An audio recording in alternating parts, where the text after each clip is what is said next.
Today we're going to break down this really powerful public dialogue.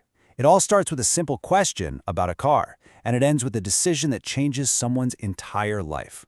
It's a conversation between a man named Masajuka, who is searching for answers, and the scholar Dr. Zakir Naik.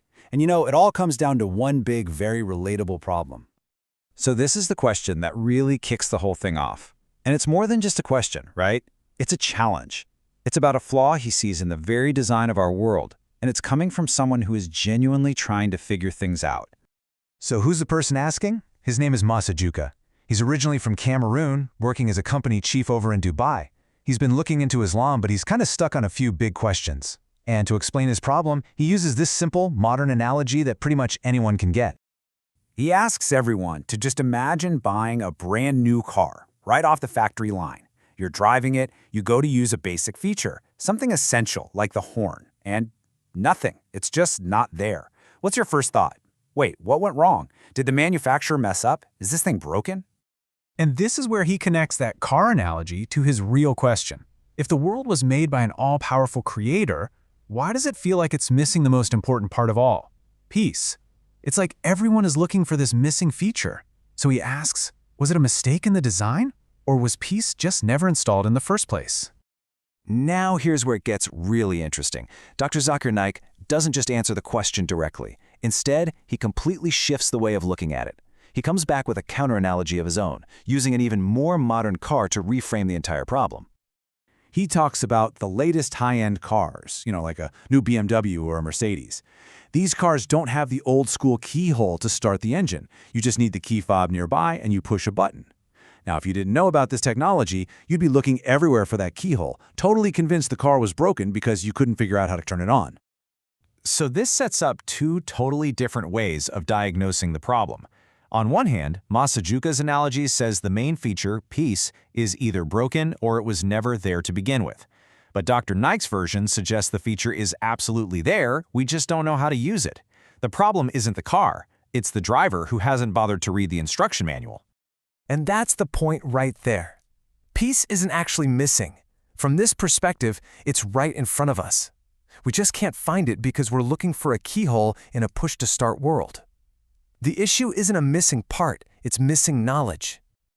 Okay, so if the problem is that we're missing the knowledge, the next logical question is, well, where's the instruction manual? Where do we find it? And that's exactly what the next part of this conversation is all about. The argument starts by defining one of the names of the creator in Islam, As-Salam.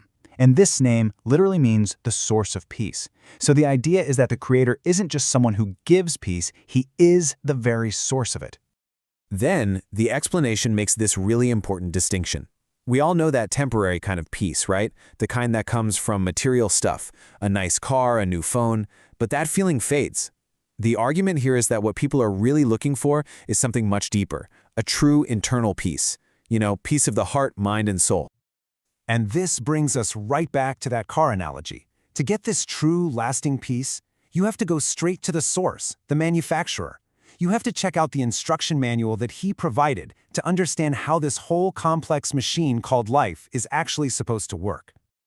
This leads us right into the core idea that's presented as the only real way to find that peace, the path of submission. The word Islam itself actually tells the whole story. It comes from the root word salam, which means peace, but it also comes from silm, which means to submit your will to the Creator. So the message is pretty clear. Peace is found through submission. So you can see this clear, logical path taking shape. First, you acknowledge where peace comes from. Second, you check out the guidance from that source. The third step, and this one is huge, is to voluntarily line up your life with that guidance. And the result, according to this logic, is that fourth and final step. You get that true internal peace. So after hearing this whole new way of looking at his problem, what did Masajuka do?